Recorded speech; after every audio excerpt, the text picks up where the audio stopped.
ini sedang buat apa ya? Otan, ayo kita bikin sambal roa khas Sulawesi Utara. Hah? Jadi Otan diajakin nih? Ayo aja Mbak. Pas banget sama kondisi perut Otan sekarang yang keroncongan.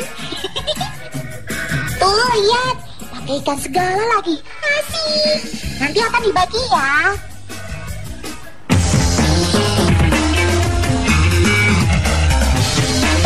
Tunggu. Kok ada sambalnya ya? Ini mau buat sambal toh.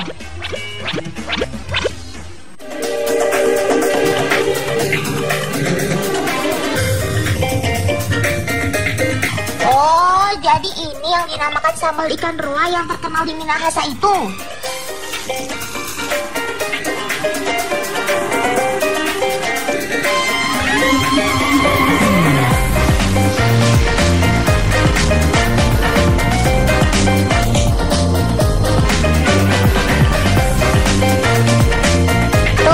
Udah jadi. Ini buat Otan kan, Mbak? Ikan roa memang telah menjadi makanan khas daerah Minahasa sejak zaman dahulu. Kalau versi makanannya sudah tahu, sekarang ikut Otan lihat pencariannya yuk.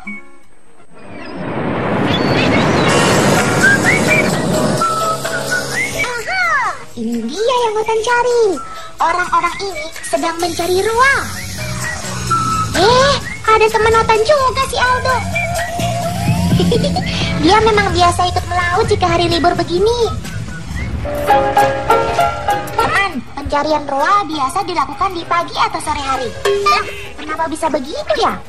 Hai, tenang, Otan punya jawabannya.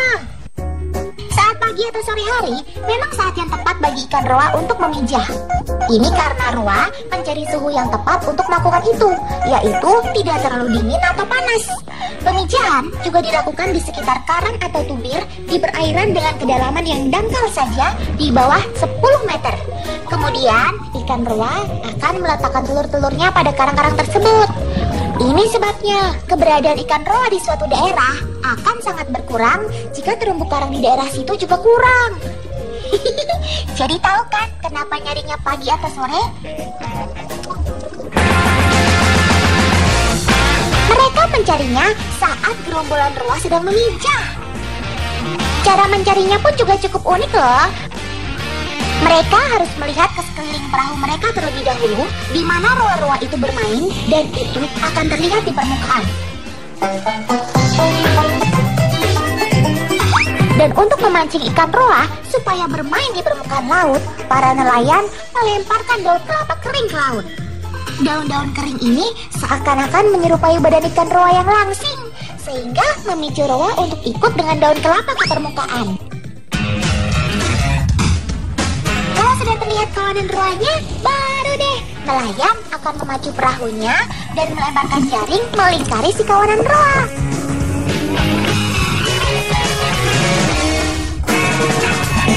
Wih, ada yang terjebak tuh. Tapi karena badannya yang cukup ramping, maka banyak juga dari ikan roanya yang lolos keluar jaring sebelum tertangkap para nelayan. Ayo tarik paman, tarik yang kuat jaringnya.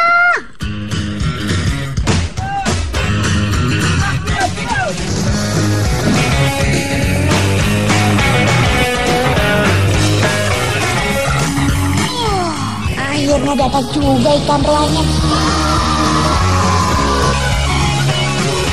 Teman, setelah cukup mencari ikan roanya, ini saatnya pulang deh.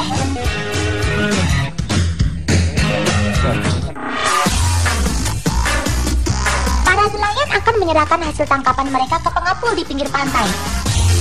Dan pengepul akan mengasapi ikan roanya untuk proses pengawetannya. Setelah diasap atau difufu, ikan roa bisa diolah menjadi sambal roa tadi, teman. Otan udah gak sabar pengen nyicipin sambal roa yang tadi. Selain lezat, ikan roa juga mempunyai kandungan gizi bagus loh.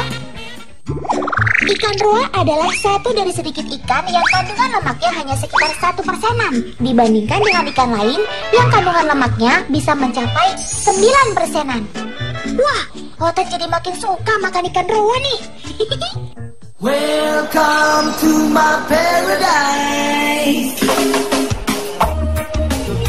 Kalau tadi mencari si mungil ikan roa, sekarang Otan mau ngajakin kalian mencari ikan yang lebih kecil lagi nih. Ayo kita kemon.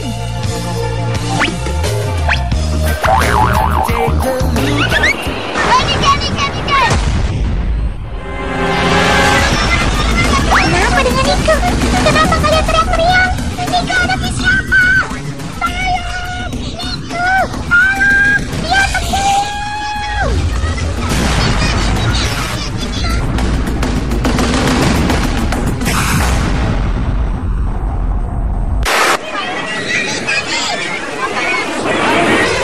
Loh, kok raut wajah kalian malah senang ya?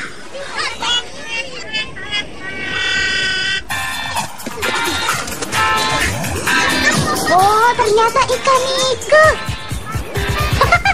Otan tertipu. Ayo teman, kita tangkap ikan-ikannya.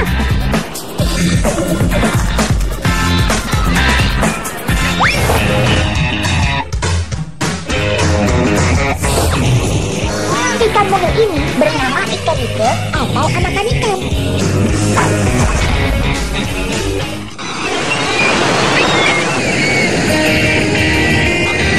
Di kota Mulibagu, Kabupaten Bolang, Mongondo Selatan ini, jika sudah masuk musim ikan Nike, warganya akan ramai-ramai ke pantai untuk menangkap ikan Nike. Jangan kecuali anak-anaknya.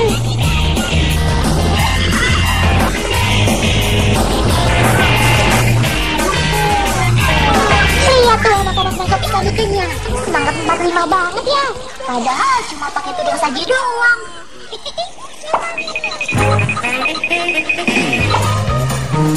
Emangnya bisa nangkep banyak ya?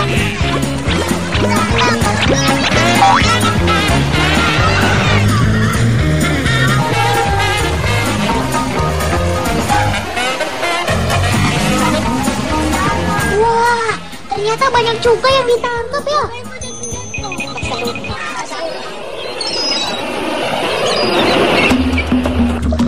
Ikan Nike ini sukanya melawan arus air loh teman. Ini sangat berguna untuk pertumbuhan badan ikan. Tahu tidak teman, Nike ini termasuk ikan yang langka. Langka dalam artian hanya muncul 1 bulan sekali loh. Masa panen Nike ini hanya bertahan selama 1 minggu. Ayo teman, tangkap yang banyak. Hanya dengan tutup saji begitu saja, dapatnya bisa banyak begini. Hebat benar. Ikan-ikan termasuk dalam ikan komunal atau bergerombol. Ikan-ikan ini lucu juga ya. Badannya transparan. Sampai-sampai organ tubuh dalamnya aja kelihatan.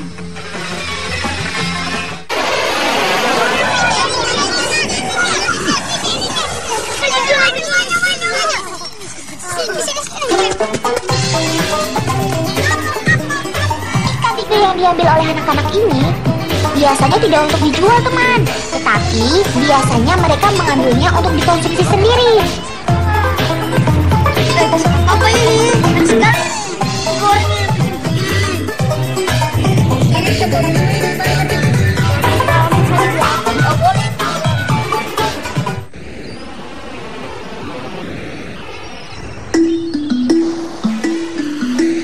Sedangkan untuk yang dijual ditangkap oleh para nelayan.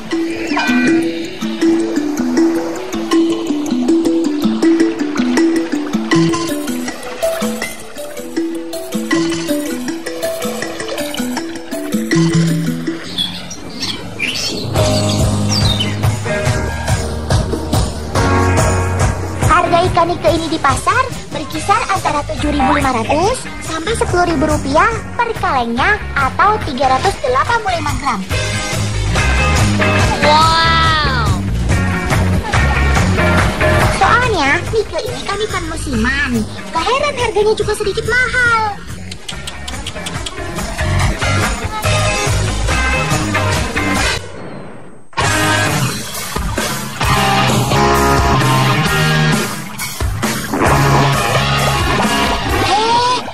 Kira-kira mereka ini sedang ngapain sih?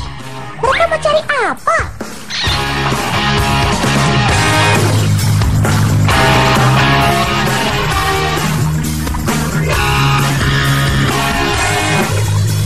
Mujair? Atau kodok?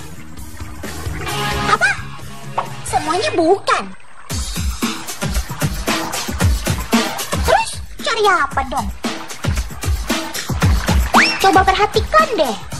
Bubu atau kotak-kotak bambu itu digantung di dalam air. Atan jadi makin penasaran deh. Terus didiamkan beberapa waktu. Dan kemudian diangkat lagi. Ayo kita lihat aja langsung apa yang didapat. Ini adalah ikan payangka.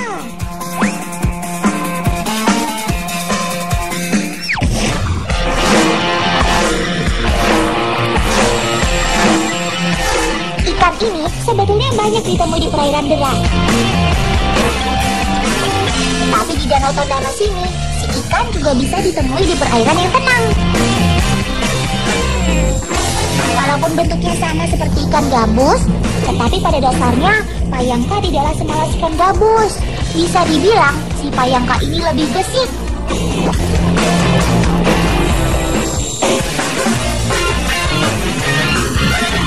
Dan di Tondano sini, selain jadi makanan yang cukup lezat dan khas, karena corak tubuhnya yang unik, payangka juga bisa dijadikan sebagai ikan hias.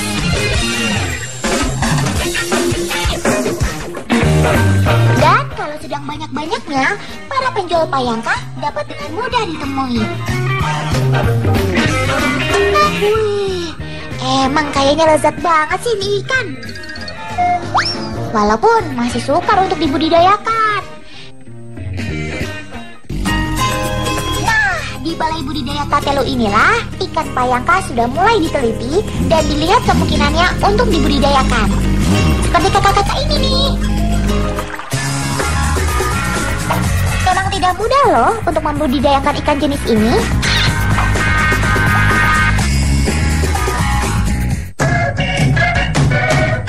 Di tempat ini, ikan payangka sedang dikondisikan untuk memakan pakan buatan, seperti pelet ini.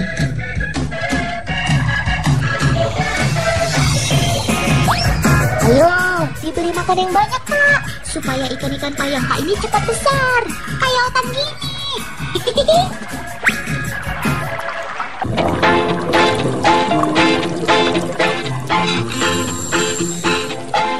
Pada dasarnya, si payangka ini sangat menyukai lumut.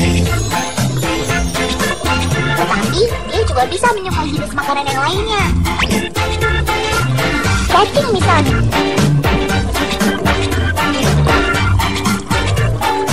Dan payangka termasuk hewan yang soliter atau penyendiri. Sebetulnya ikan payangka ini bagaimana habitatnya sih? Sepertinya kan harus tanya sama ahlinya nih. Ya, sebenarnya ikan payangka kalau dilihat penyebarannya tidak endemik khusus di Minahasa. Karena penyebarannya itu sebenarnya Indo-Pasifik bagian barat. Di Filipina ada. Kemudian sebenarnya di Jepang bagian selatan juga ditemukan. Jadi di Papua juga ada ditemukan. Umumnya berada di bagian utara Pulau Sulawesi sampai Gorontalo. Ya, di Minahasa di Danau Tondano. Ya, ikan payangka itu seperti umumnya ikan yang famili Electridae itu memiliki organ pernapasan tambahan. Jadi pada bagian kepalanya ada kanal-kanal yang bisa menyerap udara sebagai sumber oksigen.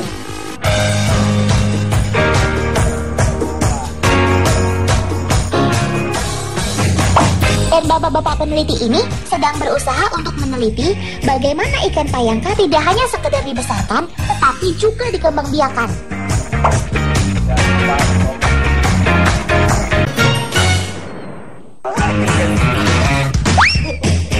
Nah, ikan yang ditangkap sama nelayan diteliti lagi, teman. Diukur panjang tubuhnya,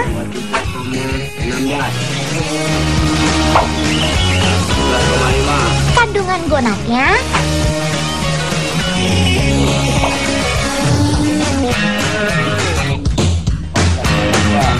Jumlah telurnya sampai dengan makanan apa yang sudah dimakan oleh si payangka.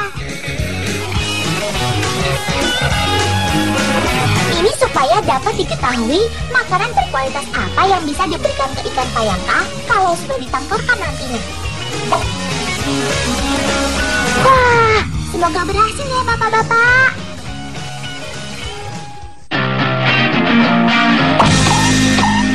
Oh iya teman, Otan masih punya cerita lagi tentang hewan yang dikonsumsi yang ada di Sulawesi Utara nih. Mau tahu apa itu?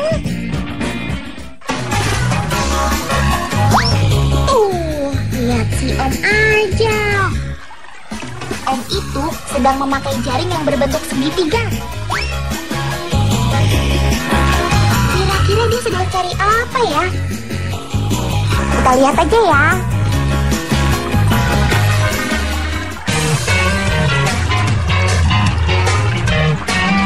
Nah, kayaknya si Om dapat tuh. Tapi kok dapatnya kecil banget ya? Bisa dimakan gak tuh kalau kecilnya begitu? Ikan ini namanya juga ikan nikel, tapi jelas berbeda dengan yang di laut tadi.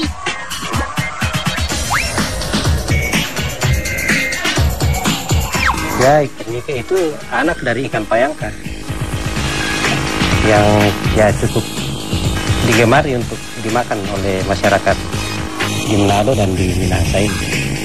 Karena ya, rasanya yang cukup lezat, kemudian menjadi pasangan dari makanan khas Manado, tinutuan atau yang sering disebut juga dengan bubur Manado. Ikan ini sangat banyak terdapat di daerah Sulawesi bagian utara. Bentuknya yang kecil seperti ikan teri mempunyai rasa yang sangat gurih. Ikan ini hidup di antara akar-akar tumbuhan enceng gondok dan tanaman yang lainnya.